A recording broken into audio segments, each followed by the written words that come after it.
ओम श्री महालक्ष्मी नम। मु ज्योतिर्विद आशीष शतपथी आपण मानक स्वागत जनाऊँच मो यूट्यूब चैनल रे। नमस्कार। मे मासर राशिफल विषय में आपको जनइबी। कालपुरुषर प्रथम राशि मेष राशि। मेष राशि व्यक्ति विशेष मानक कर्म क्षेत्र में असंतोष वृद्धि पाइब। शत्रु माने हैरान करिवे। माली मकदमार भय रही अछि। व्यवसाय रे विशेष लाभ पाइबे नाही। बिना दोष दे अपवाद पाइबार संभावना रही अछि। महिला मानक पाई बंधु सांगसाथी मानक ठारू सहयोग पाइबे। छात्र माने उपकृत हेबे। कालपुरुषर द्वितीय राशि अर्थात वृष राशि। वृष राशि व्यक्ति विशेष मानक पाई व्यवसाय रे लाभवान हेबे। कर्म क्षेत्र में सामान्य चेष्टा रे उपकृत होई पारंती। निज स्वार्थ साधन पाई अपमानित होई पारंती। महिला माने नूतन सहयोग पाई उपकृत हेबे। छात्र छात्री माने उच्च शिक्षा प्रति आग्रह रहिबे। कालपुरुषर तृतीय राशि मिथुन राशि। मिथुन राशि व्यक्ति विशेष मानक पाई कर्म क्षेत्र में स्थानांतरण जोग रही अछि। कौनसी अघटन पाई व्यथित होई पारंती। मानसिक अशांति देखादब। शारीरिक असुस्थता देखा देई पारे। विशेषकर महिला माने चिंतित रहिबे। छात्र छात्री माने सामान्य उपकृत हेबे। कालपुरुषर चतुर्थ राशि कर्कट राशि। व्यवसाय रे उपकृत हेबे। कर्म क्षेत्र में प्रशंसित हेबार सुजोग आसीब। समस्त समस्या समाधान होई पारे। नूतन जानवाहन क्रय करिवार सुजोग रही अछि। महिला माने बेस उपकृत लाभ करिवे। छात्र छात्री माने उच्च शिक्षा रे पद उन्नति प्रशंसित हेबे। कालपुरुषर पंचम राशि अर्थात सिंह राशि। सिंह राशि व्यक्ति विशेष मानक पाई व्यवसाय रे क्षति आनी पारे।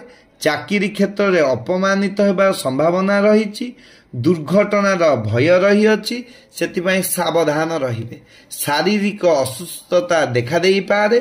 महिला माने विशेषकर चिंतित रहिबे।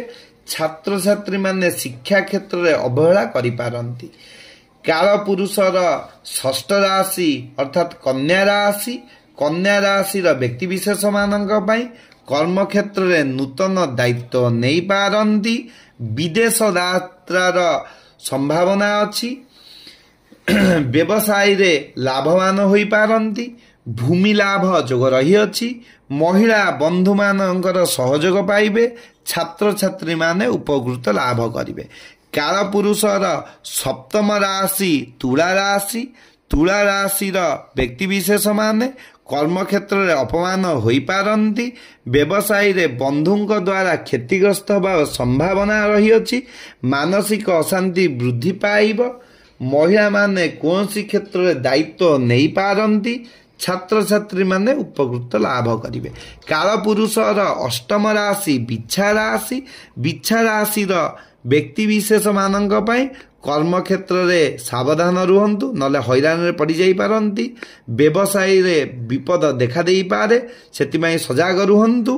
कोनसी नूतन कार्य आरंभ करंतु नाही। भी कर्म क्षेत्र में असुविधा आसी पारे। बेस करी महिला माने धर्मपरायण हेबे। छात्र छात्री माने शिक्षा रे अवहेला करिवे। कालपुरुषर नवम राशि अर्थात धनु राशि। धनु राशि व्यक्ति विशेष माने व्यवसाय रे असुविधा रे पड़ी पारंती। Financial problem देखादब। कर्म क्षेत्र में असहयोग जोगु अनुभव करिवे। कर्म क्षेत्र में आपन केही सपोर्ट भी मिलिबो नाही। पैतृक संपत्ति नहीं पारिवारिक अशांति देखादब।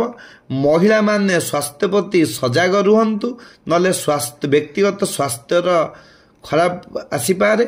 छात्र छात्री माने असम्मानित होई पारंती।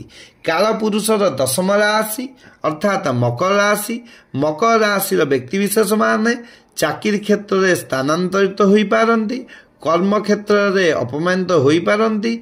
बंधु मानक सहयोग मिलिबो। महिला माने संतान संतति पाई चिंतित रहिबे। कालपुरुषर एकादश राशि अर्थात कुंभ राशि। कुंभ राशि व्यक्ति विशेष मानक पाई কর্মক্ষেত্রে নূতন দায়িত্ব নেই প্রশংসিত হেবে, ব্যবসায়ে বেশ লাভবান হেবে, আকস্মিক ধনলাভ হইপারে, মহিলা মানে আনন্দরে সময় অতিবাহিত করিবে, ছাত্রছাত্রী মানে শিক্ষা ক্ষেত্রে আগ্রহী হেবে, আউ ধর্মপরায়ণ হেবে। কালপুরুষর দ্বাদশ রাশি অর্থাৎ মীন রাশি, মীন রাশির ব্যক্তিবিশেষ ମାନଙ୍କ পাই ব্যবসায়ে লাভবান হেবে, কর্মক্ষেত্রে উন্নতি লাভ করিবে, মানসিক চিন্তা বৃদ্ধি পাইব, বিশেষ করে বিদেশ যাত্রার সুযোগ ଅଛି, তীর্থযাত্রা କରିପାରନ୍ତି, ଛାତ୍ରଛାତ୍ରୀ ମାନେ ସଫଳତା ଲାଭ କରିବେ। ମୋ ଚ୍ୟାନେଲଟି ଯଦି ଆପଣଙ୍କୁ ଭଲ ଲାଗିଥାଏ ଲାଇକ୍ କରିବେ, ସେୟାର କରିବେ, ସବସ୍କ୍ରାଇବ୍ କରିବେ। ନମସ୍କାର।